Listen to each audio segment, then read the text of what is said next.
recorded. It'll be available on YouTube shortly. It's also live on Facebook right this very moment. And that if you have any questions, you can always go to TechUnited.co if you'd like to get more involved with Startup Showdown, which is brought to you by TechUnited and our very good partners, Tech Council Ventures. So our startups are going to get to introduce you later on when they get their time on the main stage, but I'm going to start with welcoming our investor and expert guests today, starting with Dawn. Dawn, thank you so much for being here. You think you could share a little bit about yourself with the audience? Sure. Thanks, Jasmine. I'm so excited to join today's Startup Showdown. I manage electric transportation for PSE&G, which is New Jersey's largest electric and gas distribution utility. We are also the state's leading investor in renewables and energy efficiency with a clean energy future portfolio of projects in energy efficiency, smart meters, and electric vehicle charging infrastructure, which will be part of my team's role to implement. Amazing. Excited to hear more from you. Steve, thanks for being here today. What's going on? Thank you, Jasmine. This is Steve Sokoloff. I'm a managing partner with Tech Council Ventures. We are a venture fund, actually have an association with TechUnited and work closely with them and appreciate these events. And we have been investing in New Jersey and the surrounding region for about 20 years. We've been very active over the last couple of years, right through the lockdown that's made us actually easier to talk to people on Zoom, and people can come to us and we can get to people. And we've been investing across digital health, enterprise, and clean tech, and really excited to hear our pitches today. Awesome. Thanks for joining us, Steve. And Andrew. Thank you. This is Andrew Raymer. I run Marcaro Transactions, an advisory shop where we either acquire or represent people for licensing or other commercialization. For example, our largest client is Volvo Cars, where we're the exclusive licensing agent for their autonomous vehicle portfolio. I am in the patent space for 16 years. I also run 2 other licensing companies. Prior to that was running the IP business at Cantor Fitzgerald in New York. And prior to that, built what was the largest platform for buying and selling patents globally. Prior to that, I was a 5-year venture capitalist at Motorola. Wow. Happy to join you. Quite a record. Thanks for joining us. So I'm looking forward to hearing all of your thoughts, questions, and feedback on the startup pitches in just a couple moments. We're going to start with David, who's going to be presenting RideGo in just a moment. I want to remind the audience that you can put comments in the chat, or if you just want to say hello, share where you're joining us from. We'd love to hear from you. And if you have questions for these startups as they're pitching, please put them in the Q&A. I'll be moderating them from there and then asking them to the startups as we go through their Q&A period. So keep an eye on that, and I will just start calling on people for questions if I think I need to. I hopefully will not. And we're going to get started with David. So when you're ready, you can share your screen. And Mamta and Mark, we're going to see you during your pitches in just a couple minutes. David, you've got 5 minutes. Whenever you're ready, you can get started. Awesome. Thank you very much. Well, everyone, good afternoon. Thank you for joining. My name is David Nazaire, and my company is RideGo. We plan on bringing micromobility in a box.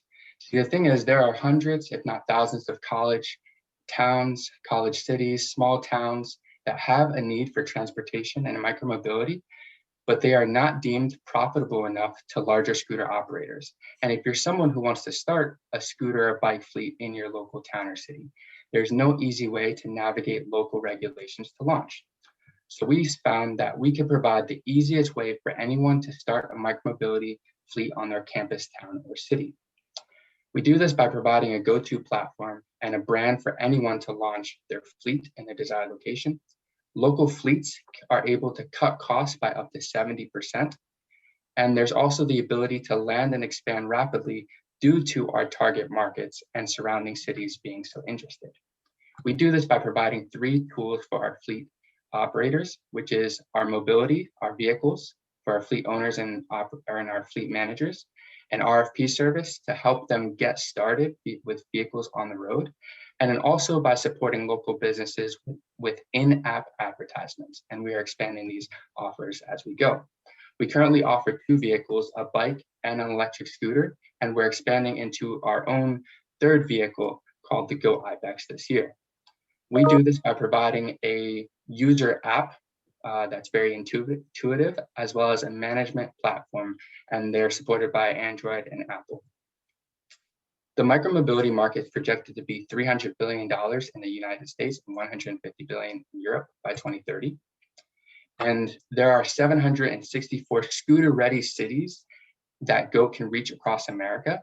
And based on our wait list alone of 1,800 people interested in starting fleets, we see that as a serviceable market of $800 million. We target smaller towns and cities that usually have good, dense walking traffic and populations, as well as colleges and universities, because students always need a way to get around, and they always have repeated use for getting to class and local stores and places. We do this by providing a business in a box solution with hardware, software, and management. We provide our RFP service, like I said before, and then we also have lower operational costs. Our vision is to be the easiest and lowest barrier of entry into the market for smaller markets and operators. An example of this is Ron, who started with 6 scooters on his local college campus. He's been amazing, and he's already expanded to 75 vehicles across 5 neighboring cities because he has so much demand. And he's also negotiated exclusive contracts with those cities, which is great. So we're looking to grow in 5 areas: our rider base, our new markets, offering safer, better vehicles, our RFP service, and then expanding our advertising service. We make money in a few ways: our licensing fee for our fleet owners, where we take a licensing fee off of each vehicle or each ride, our RFP service, where locals are helping, where we're helping people to get started, and then our operators program, which we're planning on rolling out this year, which would allow people to start with a $0 down cost. We also make money doing our geofenced in-app ads, which helps support local businesses. My partner Isaac and I have been able to launch across 32 markets across the US, having 25,000 riders, 45,000 rides, and $500,000 in ride revenue. We see that we feel like we are doing great against our competitors because we offer better hardware, better software, and we feel like by capturing these markets that are not that attractive to them, we can have real disruptive innovation, expanding to more markets. Why now? So the unit economics of e-scooters has definitely matured from when it has first started, which makes it more profitable now. Also, now more than ever, there's a focus on EVs and providing micromodal, equitable transportation across everywhere. So we've been featured in some pretty cool places such as TechCrunch, Cheddar, and a whole bunch of local press.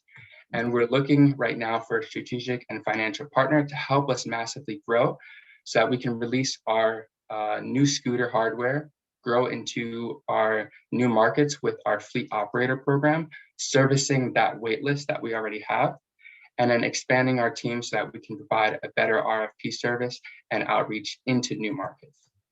Thank you. Perfect. Thank you so much, David, and thanks for joining us. When you're ready, we can start to hear from our experts. Let's start with Dawn. Thank you. Thank you, David. My questions are a little bit technical. What is the standard range that each battery will get in terms of either mileage or time? And then how much charge is it taking to recharge those battery stations? How large are they? What power requirements do they need? So we're actually operating with a dockless model. The vehicles that we're offering have 32-mile ranges, and the newer model that we're planning on releasing has a 43-mile range. When it comes, the nice thing is we do have partners across that do provide docks that can work with our platform and be easily integrated. Thank you. What are your thoughts?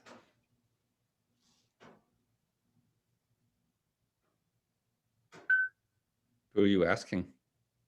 Oh, Steve. Oh. I thought you were looking at all of us. I mean, I am, but I'm talking to you. I thought that was really interesting. I hadn't thought about the idea of creating a franchise model to go after the second tier, third tier communities. So I think that's really interesting. I don't know how much you can answer now, but the three questions that came to my mind, and I'll just pile them on, was one, you asserted that these are communities that can't be served economically by the big players in this market, but they can be served by you and your local operators. So really love to understand those economics better. Yes.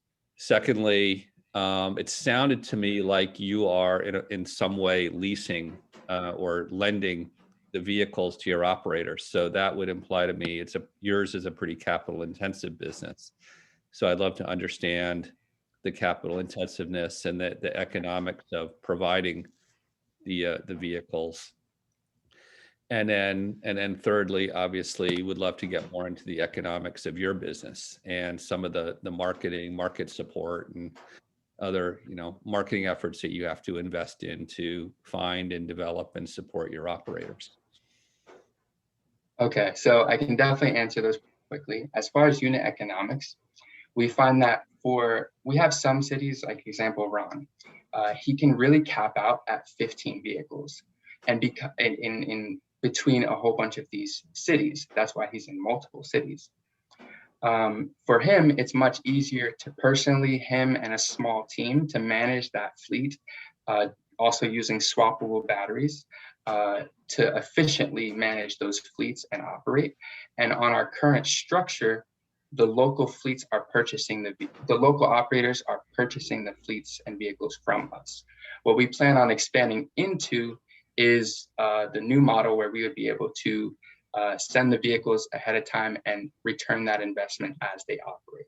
The reason why is as I said, we have thousands of people on our wait list wanting to start fleets, but they're always asking, hey, do you guys have financing? Hey, can I pay as the vehicles go? So we see that there are so many more markets that we can reach if we had the ability to put the vehicles out ahead of time.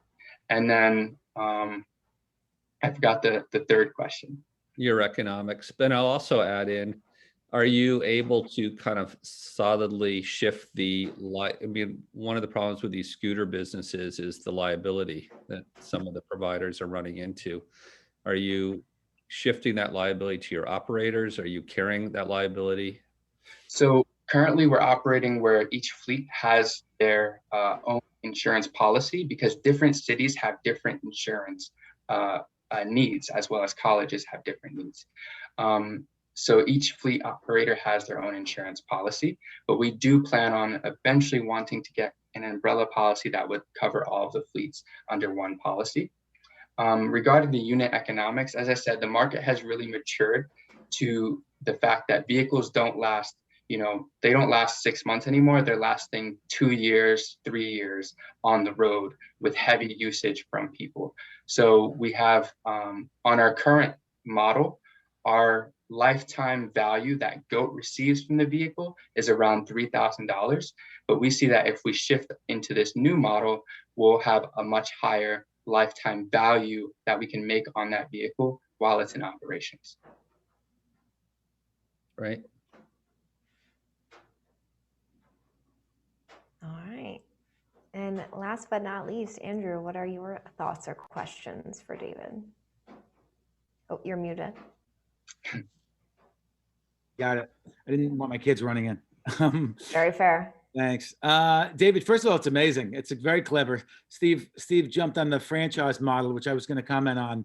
I had a couple questions. One is, so I won't touch on the financial part, or maybe a little bit. You mentioned there was a no money down in, but then you mentioned that you guys would assist with the local permitting. I mean, if I understand the way this works, there needs to be some sort of centralized station to recharge, which is not probably so simple to get permits. I guess the question is it really no money down? I mean, because someone's going to need counsel, they're going to go through an administrative process locally. I mean, that's not certainly in my town, that wouldn't be a simple thing. Yeah, so there are many towns. First off, I'm more of these towns and smaller cities don't use actual stations, but they have the ability to. So they're dockless. as well as they're also swappable battery vehicles. So the local operator, if they have 100 vehicles, they can have 50 extra batteries to swap out and keep those vehicles charged at the same time. The zero down model allows us to say, hey, it allows someone to come to us and say, before I even get the vehicles, can you help me go through the process of getting the permits in my city? And through that, we have that model where they will pay us to secure those permits before they put the huge capital expense of investing into the fleet. So they will start with that part first. Then we're able to provide them an easier way to get those vehicles and get started. Amazing. John, any follow-up questions? I know you got one very early on. I'm just checking before I move on to the audience comments. Yeah. So you did indicate that these are battery pack and that you can get 50% excess batteries or whatever. But back to the charging of those batteries, which ultimately needs to happen. Yeah. Is this inside, outside, interior, exterior? Is the fleet manager having to do this? How does that? So the fleet managers currently, batteries are about this size, and they usually just charge the batteries either at their office or home. We have some people who operate their small fleets from their homes, and we have some people who have offices where they have maybe 20 batteries, 30 batteries charging, and they're having their staff and themselves go through and cycling the batteries when needed. And then we have a partner that also offers docking stations, whether they're free floating or hardwired in, but that's more of their business model where they can integrate that dock with the vehicles that we offer. And then just one follow-up, although I know this is an entrepreneurial showcase, so we worry about your profit. What is it for the fleet manager in terms of what they can charge and if it covers their operating costs or makes any money for them? Yeah, so we find that with around 3 to 4 rides per day, well, each vehicle is averaging around $18 to $20 in profit per day. Most vehicles will break even within 60 to 90 days for these local fleets. Thank you. David, one more question. So someone at the end of the day, the fleet operator from a labor standpoint needs to basically, and I'm assuming you track them by GPS or something, go gather the vehicles, correct? Yeah, on our dashboard, they can see all the vehicle stats, whether someone's riding, unlocking, locked, and then they can also, we have end ride photos. So when riders end their vehicle ride, they have to take a picture. That way the operator knows that the vehicle is properly parked. There's also geo-fenced parking zones. So it's a pretty good management platform. And just quickly, and then I'll stop, but I'm just curious, what happens if there's any sort of damage to the vehicle? Who's responsible for that? How's that dealt with? There are insurance policies for vehicles, but we find that those policies are not worth it due to the cost and the deductible versus the price of the actual vehicle itself. But these vehicles are really heavy duty that we have now, like the one in my background is built like a tank. And they're also, as I said, maturity has made these vehicles waterproof, and they're using a lot heavier duty building materials to build them. And then also part of the reason we want to integrate our new hardware is by also integrating helmet boxes on our newest vehicle. Thanks. So we've got just a minute before Power to Pure comes on to do their pitch. So I'm going to quickly rapid fire ask this question from the audience, which is how many charging cycles before the batteries need to be retired? So from the manufacturers, they've really just given us the standard, hey, it's been tested to survive 2 years of consistent operations on the road. But I know with lipos and other batteries like that, it can be different. But that's the convenient part where you can, because you have multiple batteries, it's a lot cheaper than replacing the whole vehicle. For sure. But what happened? Have you had to start replacing batteries yet? Not yet, no. So we used to work with a Segway integrated battery vehicle, and then we integrated the swappable battery scooters last year and this year as well. That's really interesting. We'd be interested down the line to understand how you're recycling and making For sure. And part of the whole part of the whole becoming greener is using car batteries from Teslas and other EV vehicles, and then eventually recycling them into greener manufacturing for smaller micromobility vehicles such as bikes and scooters as well. So hopefully in the future, we'll see those technologies mature more. Awesome. All right. Well, thank you for joining us. We're going to bring you back on towards the end of today's show. And we're going to bring on Power to Peer. Hi. Let me share my screen. Yeah, whenever you're ready, you can get started. You've got 5 minutes for your presentation. Sure, great. So everyone can see my screen? Yes, ma'am. Great. Yeah. So yeah, I'm Power to Peer Mamta Sonwalkar, CEO and co-founder, and we are trying to create a virtual clean power network for EV charging. How many of us own EVs today? Okay, sorry. How many of us own EVs today? But as of today, this year, we have about 3 million electrical vehicles, which is growing. By 2027, we are seeing almost 9+ EV vehicles. And we just heard Dawn, she's in charge of the EV infrastructure. So I'm sure she's very excited with the EV charging that is going to happen. With that EVs on the road, we are going to have a big problem with the grid. I'm sure, Dawn, you're also aware of that. And if you really look at how the EVs are working right now, they are using a whole lot of electricity. And by 2027, if we are going to have about 9 million EVs, that's going to be 27 gigakilowatt hours, where with that, as the EVs are growing, there's a big demand for EV charging, as well as a big, huge problem for the grid. Because as people are charging, the grid has to supply that electricity.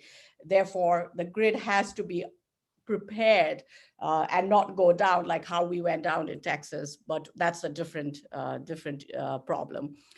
So if you really look at what's happening in the solar space, we see that we have about 130 million households with about 2.5 million households generating solar power today, which if you look at all of those solar panels are also generating excess energy. And if we are able to harness that excess energy today, we can actually power 1.6 million cars, EV cars, as well as there is a 1 billion of excess energy dollar going unmonetized. So think of, if we can use the already existing excess energy and monetizing that, we are in good shape. But how are we going to do that? So that's where Power to Peer is going to create a virtual clean power network where we are going to add producers of solar energy, which are residentials, to our system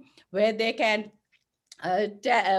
sell their excess solar power, and where the consumer on the other side, again, from our virtual clean power network, can connect using our Power to Peer mobile app and access that energy to charge their EVs or even their homes. And obviously with that, the big player is the grid, and we need to partner with the grid to be able to allow that flow of energy from our virtual clean power network to the EVs. And for that, we are trying to, we need to partner with specifically PSEGs of the world. Dawn, I'm looking forward to have more conversation on that. The electrical charging network, because they are going to be adding electrical charging system in different areas, such as Blink and charge points of the world. And then obviously, ultimately, the consumer itself who have the electrical vehicles that they need to charge either at home, on the road, or at work. So that's our kind of a mix of the customers. The go-to-market strategy is to really work with the grid, because the grid owns the last mile, all the wires. So we really need to partner with the grid. And I'm happy to see Dawn, and I'm again looking forward to that. And obviously the charging station where, right now I have an electrical vehicle at home. I don't have solar power, and I'm still charging my electric vehicle with dirty fuel, which really doesn't make sense. So we really need to go to clean energy to make that impact of using clean energy. Looking at how the electrical market the vehicle market is working, we can see that by 2027, we should be at about, like I said earlier, 9 million electrical vehicle and plus. And by the time we have done our projections, we should be getting a revenue of 137 by 2027. But the bigger impact is also the carbon reduction. So as people start getting more electrical vehicles, putting solar panels on their rooftop, we will also make a big impact on the carbon reduction.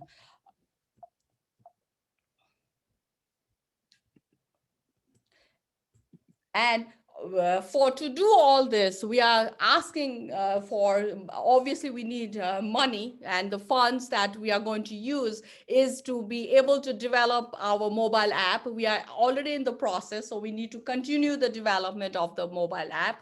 We need to get the subscription from consumers and producers so that we can put them on our virtual power network, and then ultimately release that app to validate and scale our platform as well as our users. And for that, we have a great team. Myself, I come from software development. We have Dr. Nish, who is the visionary and the tech lead for our platform. Rajiv is our CFO and operations, who have done a lot of business modeling. The PowerPoint that you just saw on the financials done by him. And Trivani and Richard, who has done a lot of solar companies and also an EIR with Power to Peer. Along with that, we also have advisors that come from Black & Decker, NECEC, and MIT Energy Lab. And with that, I look forward to your questions, and thank you. Thank you very much. Whenever you're ready, you can stop sharing your screen, and we'll go backwards this time, starting with feedback from Andrew. Thank you. So I have a question. I noticed on your website, you had an annual report from 2018. And so my question actually is one more of a patent related question, which was, if that's correct, you've been at this for a few years, and there's a rule in the patent world of needing to file for patents within a year of an innovation, certainly when it becomes public. So I was curious if my timeline is correct, and if you guys, it is innovative what you're trying to do, if you've actually already sought intellectual property protection based on the fact that this seemed to have come out a few years ago, at least from you guys. I'm sorry, what was the question that you? Well, my question was, it looked like you started this back in 2018. Yeah. And so my question was, because there's a rule in the intellectual property space to patent things within a year of becoming public, I was curious if you guys have already sought for intellectual property protection on your solution. Oh, okay. Okay. Yeah. So we have actually filed a preliminary patent on our virtual platform, which is basically our software-defined network, which is based on the blockchain technology. So we've actually started that process. We have not continued yet and we hope, as we grow, that we will file quickly. Okay, interesting. Thank you. Yeah. And Steve, your thoughts? Hi, Mamta. Hi. We spoke about a year ago, so it's nice to see you again. And I think I remain, questions in my mind around, one, you rely so much for the infrastructure of your business on the support of the utility to manage transactions for you, transfer both electricity and economics.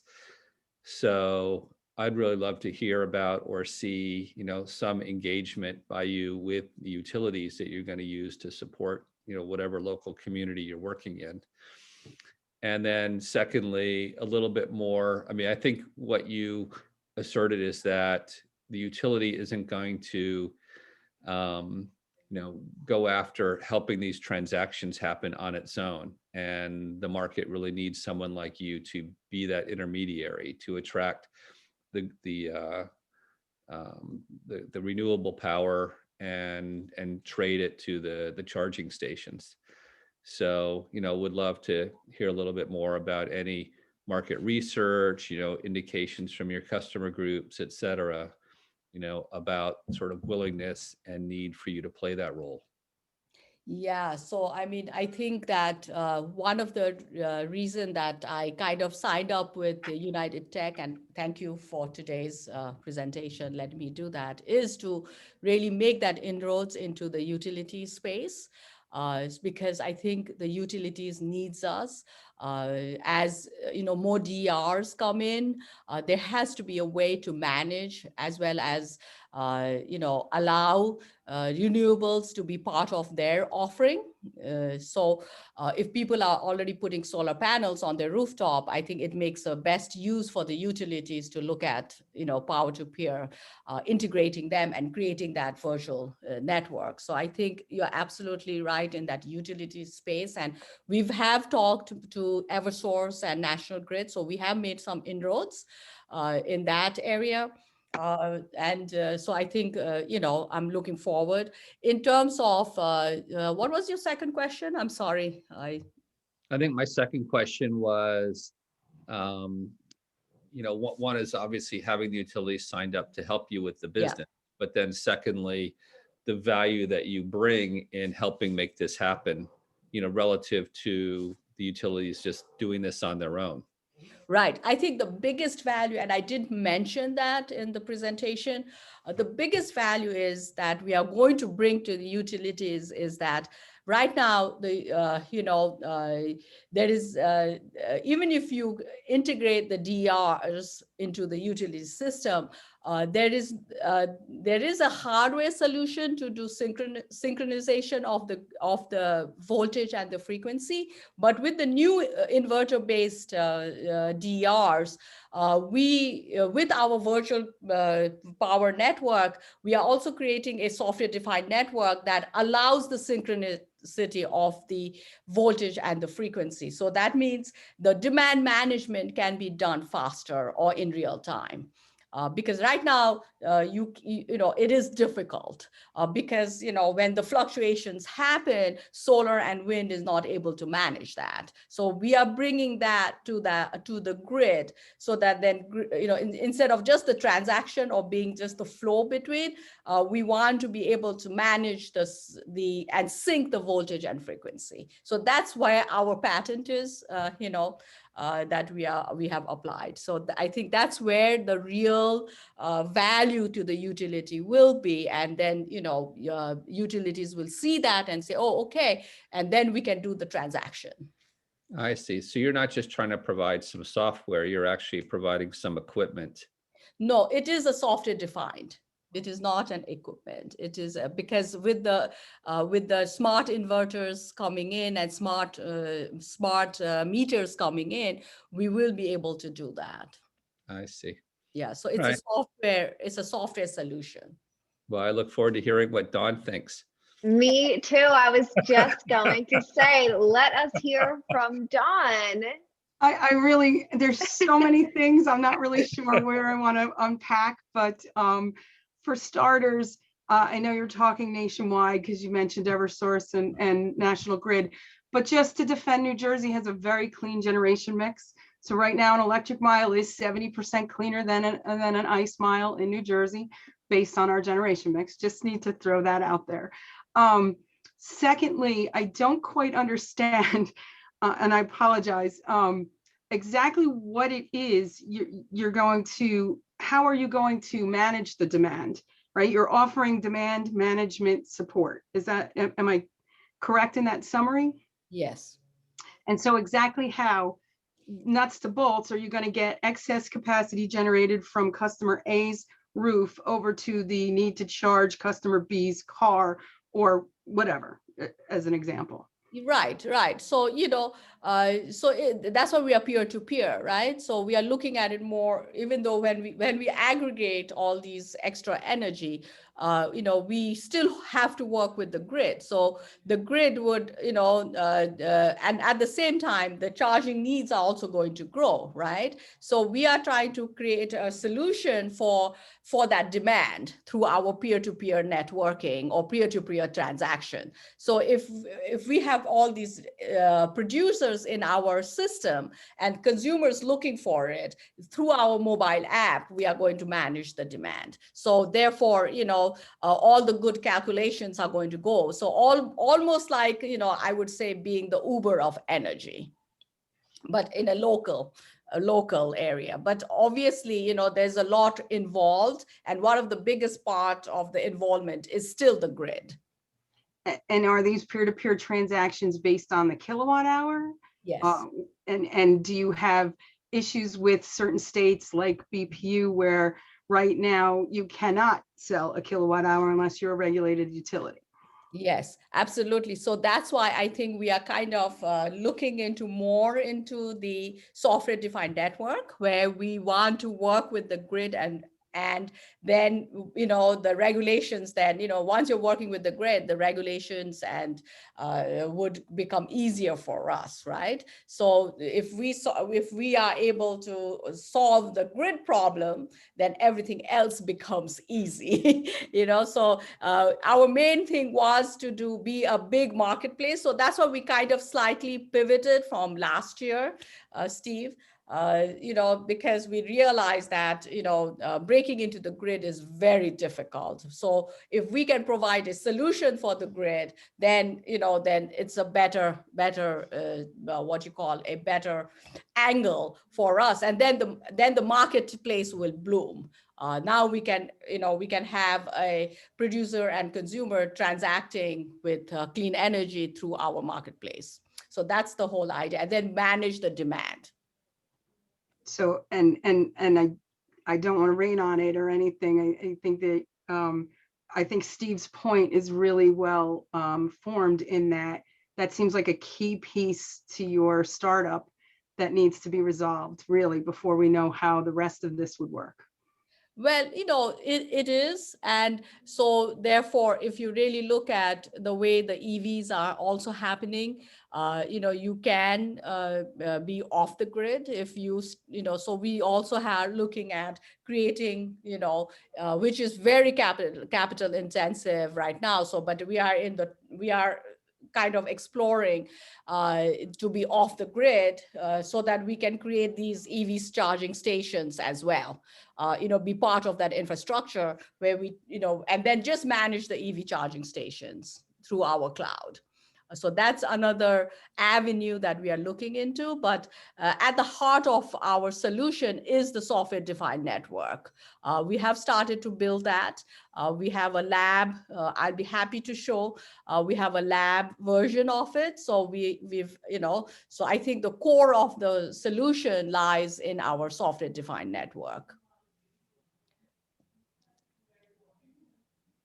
Does that answer your question, or have I made it more complicated? I have so many questions, but we have, a limited amount of time. Sorry. Yeah, no, Unfortunately, we do have a limited amount of time, and we actually have to bring Mark from 4.0 Analytics on for the final pitch of the day, but I'm sure we'll be able to circle back on some of this after today's episode. I'm going to bring Mark on. If you're listening, let's have you pop on and we'll get your presentation going. Thank you so much, Mamta. There he is. Whenever you're ready, you can share your screen. We'll get into your presentation.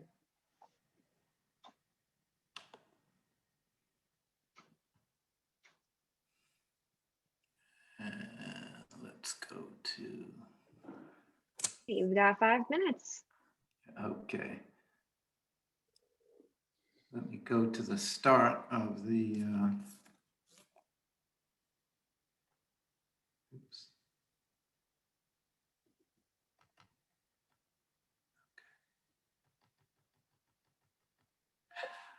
Okay, here we go.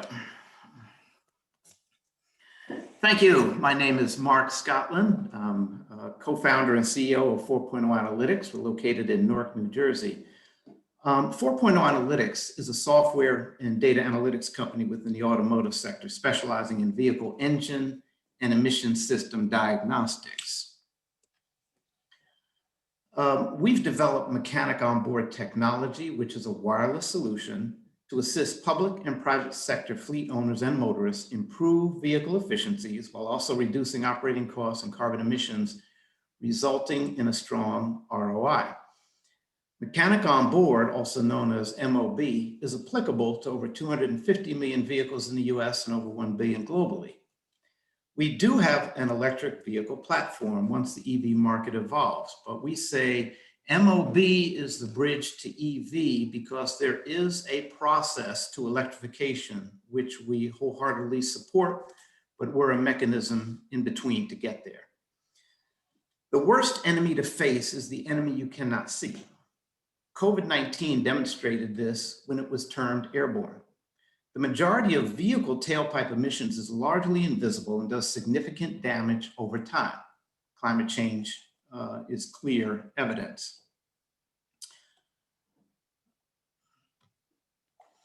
So what we're doing is attacking the source at the heart. In New Jersey and the US, the transportation sector is the #1 contributor to greenhouse gas emissions above all other industry segments, producing about 1/3 of greenhouse gases. Within the transportation sector, vehicles represent about 82% of that.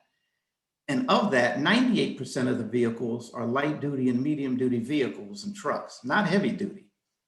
The resulting negative impact to communities and the economy and the environment are substantial.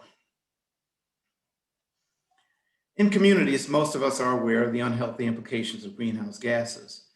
In terms of the economy, there are some structural problems going on.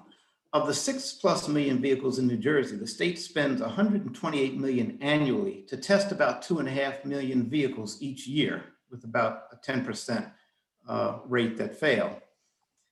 Current cost and program structure limit the number of vehicles tested annually.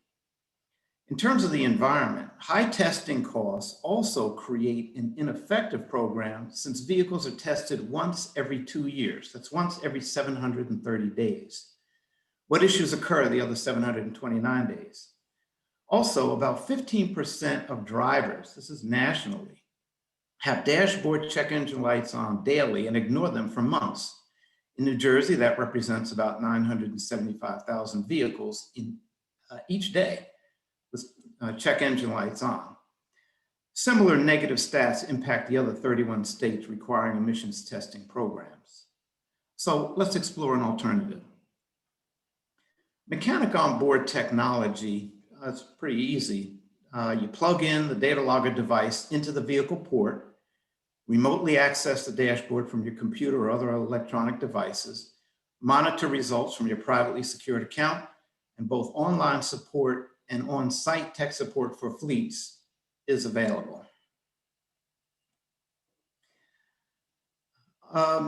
MOB's technology and what's called the Verge Green Zones can provide substantial benefits as listed here to communities, the economy, and the environment.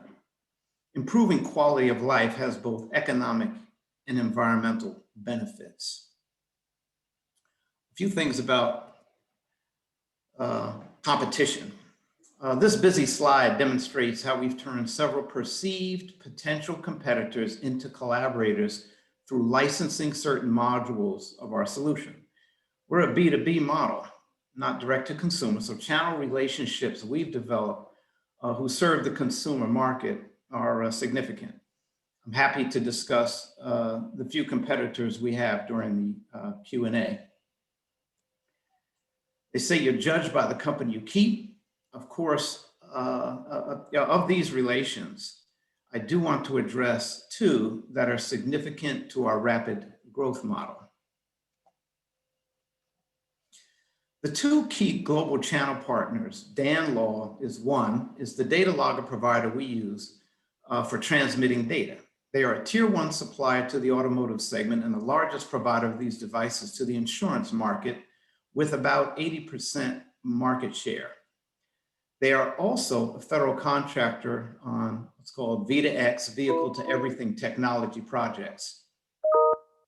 GeoDecisions is a global GIS mapping location and a data solutions provider with 30% of their clients in transportation, representing millions of vehicles. We're syncing with their track system, which provides us a global user interface, and these relationships provide rapid scaling potential through integration. And finally, our unit sales forecast from funding during the next 3 years, are highlighted. 7,000 fleet vehicle sales and 5,000 licensing subscriptions provides top line revenue of 1.2 million at the end of year 1. Yet our immediate focus remains on the 20,000 vehicle pilot that we are involved with New Jersey State. At this point, I'll look forward to your questions. Thank you very much, Mark. And whenever you're ready, you can stop sharing your screen and we'll get right into the feedback. I'm going to start with Steve this time. It sounds interesting. It sounds like you're reselling these logging devices. And I guess I'd love to know a little bit more about the manufacture of those logging devices, where they currently sell direct, whether they tend to sell through distribution, and the markets or value that you're adding to their distribution network. So just so I understand the kind of value positioning that you have in that supply chain. And then secondly, I appreciated the chart where you showed the sort of societal benefits to, doing more frequent diagnostics and catching cars out of compliance, but those are not very local costs to the fleet owners. So would be interested to hear a lot more about the economics of the fleet owners and why they would be buyers, and and what guidance or indications that you give them for remediation based on your diagnostics. And then thirdly, it sounds like a pretty straightforward proposition. There's plenty of fleet owners around New Jersey and, strong encouragement and mandates. So would love to hear about, your current customers and traction. Okay, so taking those one at a time, Dan Law is the parts of the device are manufactured overseas. They are a Novi, Michigan-based company, and they bring them together, assemble, and then we program that device with our solution. So our relationship with them is they have, as the largest provider of these devices to the insurance industry, I mean, their top clients are Allstate, Statewide, Liberty Mutual, Nationwide, and they already have existing devices in vehicles. So in the US, they have about 3.5 million now that are throughout the country. So we have proven the model where we can synchronize with these devices through an API. So we've done that before. So that play is any of the devices that they have, they're introducing us to the insurance companies to add that as a module. Within New Jersey, they have about 96,000 of those devices deployed. So you're adding some functionality to the devices they already have deployed, so you can go and get some extra fee for your services on top of their even deployed devices. That is correct. We have 5 modules. 3 are sort of generic in terms of fleet management or GPS, idle. The 2 distinct ones are remote emissions testing and our remote diagnostics. So the benefit to fleet owners is there's a demonstrated return on investment. So in terms of our current fleet clients, we have the largest city in New Jersey, Newark is a client, the city of East Orange and the township of Irvington, going on 4 years as them being longtime clients. So the fleet model is really going to be expanded of adding the remote aspects of it. The benefits from a sustainability initiative, unfortunately, governmental agencies are some of the biggest offenders of non-compliance, because if they get a citation, the taxpayers are going to pay for it anyway. But they are realizing a positive return on investment in terms of their fleet operations and cost savings.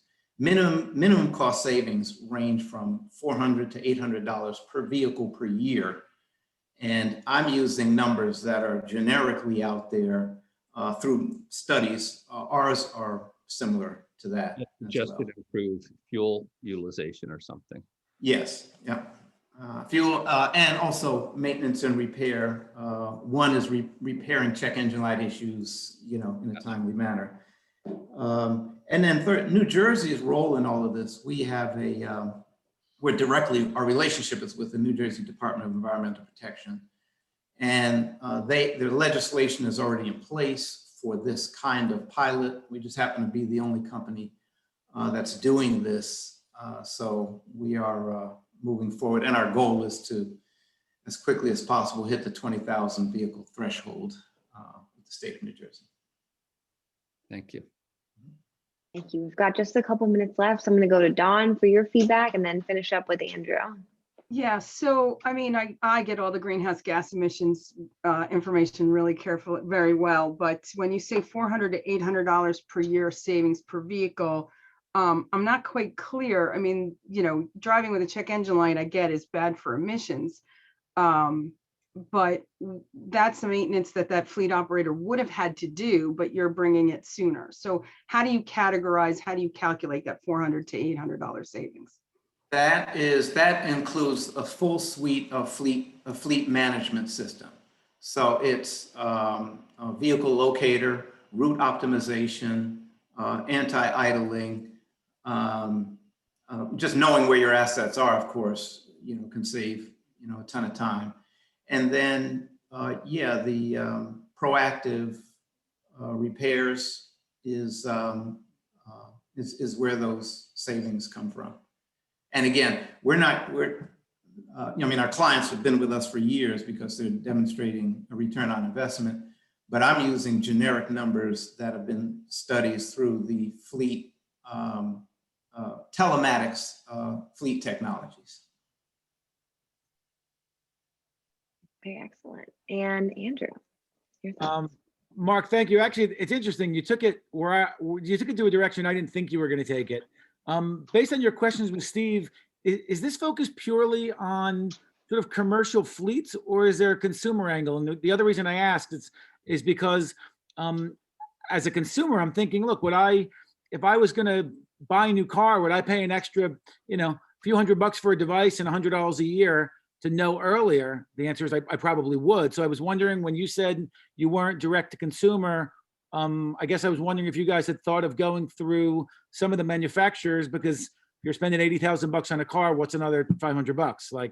So. Yes, and you're absolutely right, Andrew. We actually are, although we are B2B, we have mutual non-disclosure agreements with companies like AT&T, Verizon, now T-Mobile. This is our way to tap the consumer market, since they have currently out there various dongles and devices for consumers to provide them certain types of information. What they don't have is the kind of information that we're providing. So that's an example of us getting involved in a licensing agreement through integration, again, which we've done before, so that can now get out to their consumers. So there's both the fleet side, and the path to the consumer market is through some of our channel partners. And just quickly, because you didn't touch on it, how do you charge? Unless I missed it, I didn't hear. It's a one-time, for our fleet clients, it's a one-time fee for the hardware, which can range anywhere from 80 to $100, and then a subscription. And based on the modules, it can range anywhere from a few dollars a month On the fleet side, it can go up to $20 to $30 a month. All right. Interesting. Thank you. Thank you. Oh, So I'm sorry. By the way, we are currently in a Rutgers, a Rutgers round. And if there's any information you'd like, I can provide you information on that, term sheet and otherwise. Thanks. yes, Mark actually got in touch with us through our friends at Rutgers, and I know it's 1 o'clock right now, so I'm going to do the very rapid fire wrap up. So thank you so much to all of you for joining us today. Dawn, Steve, Andrew, thank you so much for your feedback. David, Mark, Mamta, thank you so much for pitching and sharing your companies and your vision with us and our audience today, talking about clean tech and electric transportation. I want to remind everyone that on Earth Day, April 22nd, next Thursday, 1 week from today, we're going to be having our Better Planet Challenge launch, which is our second annual $50,000 startup challenge event. It's going to have PSEG CEO Ralph Izzo, greatest head of hair on the planet. We're going to have BlackRock's president, Rob Capito. We're going to have the governor opening things up. We've got local mayors telling us why clean energy future. And of course, we're going to have some incredible remarks about Earth Day from America's astrophysicist, Neil deGrasse Tyson. So make sure you tune into that as well. Thank you again for all of your support and for joining us today. And just want to note that the votes are in, and today's Audience Choice Award winner is RideGoat. David, congratulations. Thank you so much for joining us. Thank you all for participating and for helping us explain why it's so important to build a clean energy future. And with that, I'm going to wish you all a great rest of your day and hope to see you soon. Thank you for joining us. Thank you. you. Thanks, Jeff. Thank you all. Okay. Bye.